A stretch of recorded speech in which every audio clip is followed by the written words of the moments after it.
My channel. तो आज मैं इकोनॉमिक्स की सीरीज को रिकंटिन्यू करती हूँ। मैंने इकोनॉमिक्स 11th क्लास का 3rd चैप्टर स्टार्ट कर दिया था। उसमें हमने इंट्रोडक्शन को पढ़ लिया था बहुत अच्छी तरीके से। आज हम उदारीकरण को पढ़ेंगे, मतलब लिबरलाइजेशन को पढ़ेंगे कि लिबरलाइजेशन होता क्या है और 1999 के बाद क्या क्या सुधार किए गए। ये 2 वीडियो में आपका होगा क्योंकि मेरे पास व्हाइट बोर्ड जो है वो काफ़ी छोटा है, तो इसलिए इसमें प्रॉब्लम होती है। तो चलिए हम स्टार्ट करते हैं वीडियो को। आई होप आप सबको मेरी वीडियो अच्छी लगती होगी, और अगर अच्छी लगती है तो आप सब मेरे वीडियो में बने रहिएगा।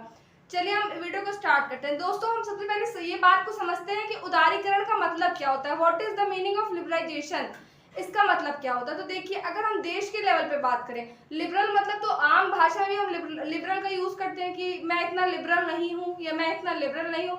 लेकिन जब हम देश के परिप्रेक्ष्य से इसको देखते हैं कि देश के लिए उदारीकरण का मतलब क्या होता है, तो इसकी सरल और सीधी डेफिनेशन ये होती है कि किसी देश के विकास के लिए जो भी बाधाएं आती हैं, मतलब जो भी रुकावटें आती हैं, उसको क्या करना, उसको खत्म करना, और उस देश के लिए जो विकास के लिए जो सहायक क्रियाएं होती हैं, मतलब उसके डेवलपमेंट के लिए जो भी चीजें ऊपर होती हैं, उनको प्रोत्साहित करना, यही आपका उदारीकरण का मतलब होता है। फिर से मैं इसको दोहराती हूँ। देखिए, उदारीकरण का मतलब ये होता है किसी देश के विकास के लिए जो भी बाधाएं रुकावटें आती हैं, उसको क्या करना, उसको खत्म करना, और उसके लिए डेवलपमेंट के लिए, उसके विकास के लिए जो सहायक क्रिया होती है उसको प्रोत्साहित करने को ही हम उदारीकरण बोलते हैं।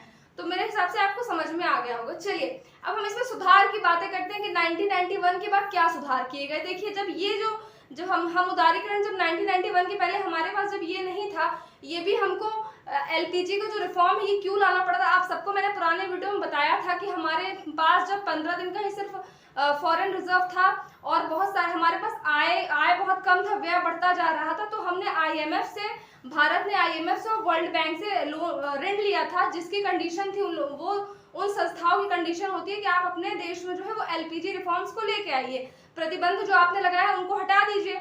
तो यही 1991 के बाद हुआ था।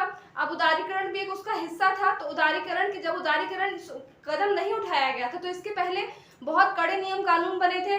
दूसरे देशों को हमारे देश में व्यापार करने की जो थी अनुमति नहीं थी। बहुत सारी जो भी थी वो रुकावटें आती थी। उससे क्या हो रहा था, हमारे देश का जो डेवलपमेंट है वो बहुत ही नीचे जा रहा था।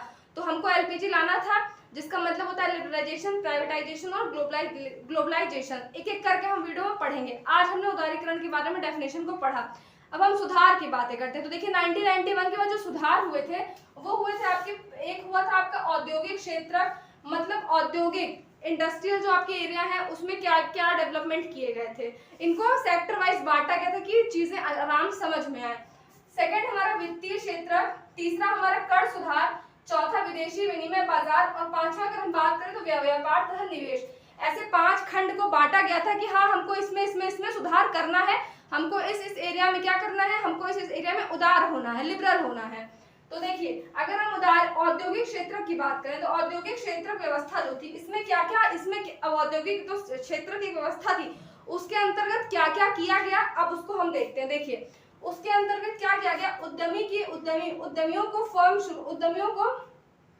जो उद्यमी लोग थे, जो मतलब जो एंटरप्रेन्योर थे, जिन्हें हम कहते हैं एंटरप्रेन्योर, जो मतलब कोई उद्यम वगैरह स्टार्ट करना चाहते थे, उन फर्म शुरू करना चाहते थे, बंद करना चाहते थे, फर्म को मतलब चेंज करना चाहते थे, उनको क्या किया गया, तो उनको जो पहले जब ये चीज होती थी 1991 से पहले, तो बहुत भागा दौड़ी करनी पड़ती थी। सरकारी जो है दफ्तरों में जाना आना पड़ता था, और ये बहुत ही कड़ा प्रोसेस होता था, जिसके कारण ये चीजें नहीं हो पाती। तो उसको समाप्त किया गया, समाप्त किया गया। उसके बाद प्राइवेट सेक्टर खोले गए। अब देखिए, उससे पहले था प्राइवेट सेक्टर के लिए भी लोगों को बहुत प्रॉब्लम होती थी, लाइसेंस बनवाना, ये बनवाना, वो बनवाना।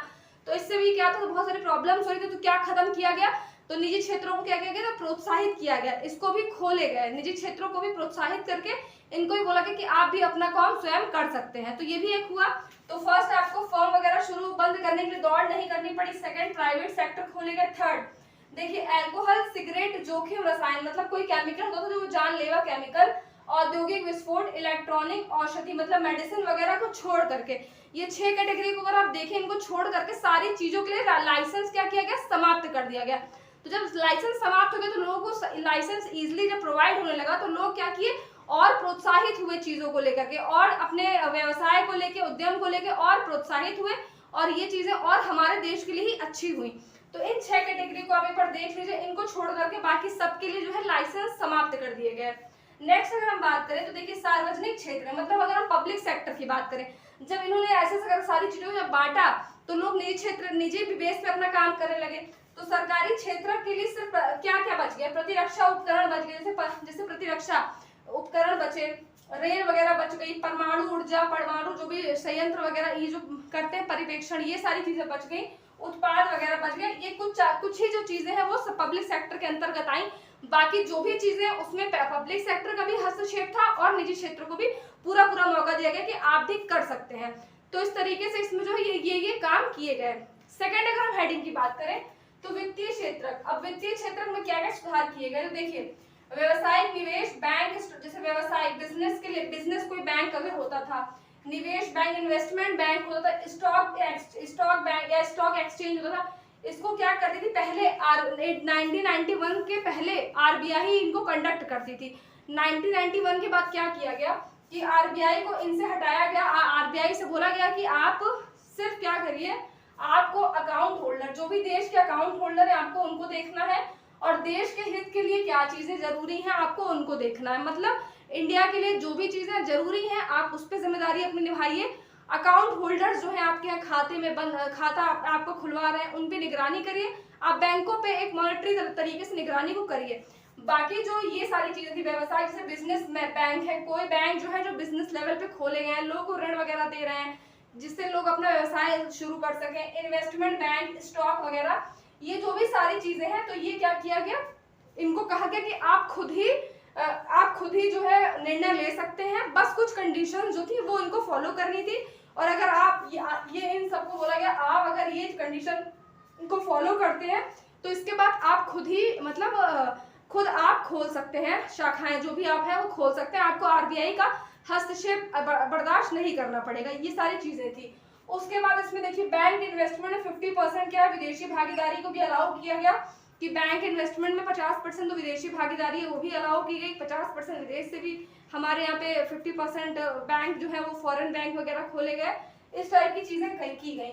उसके वजह से कि FFII होता है आपका foreign investment, mutual fund, pension कोष की भी अनुमति दी गई। पहले इन सब की अनुमति नहीं थी, बाद में इन सब की भी अनुमति दी गई। तो देखिए मैं इसके मेरे हिसाब से आपको ये जो भी चीजें मैंने बताई ये समझ में आ गया होगा। आपका 3 क्षेत्र और बचता है, कर सुधार, विदेशी विनिमय बाजार, व्यापार तथा निवेश। इस वाले को तो हम नेक्स्ट वीडियो में देखेंगे। तो लगभग हमारा उदारीकरण कंप्लीट हो जाएगा। बचेगा हमारा प्राइवेटाइजेशन, निजीकरण और ग्लोबलाइजेशन, वैश्वीकरण, ये बचेगा। इसको हम शॉर्ट वीडियो में कंप्लीट कर देंगे। मेरी उम्मीद है कि आपको ये सारी चीज समझ में आती होंगी। अगर आपको कुछ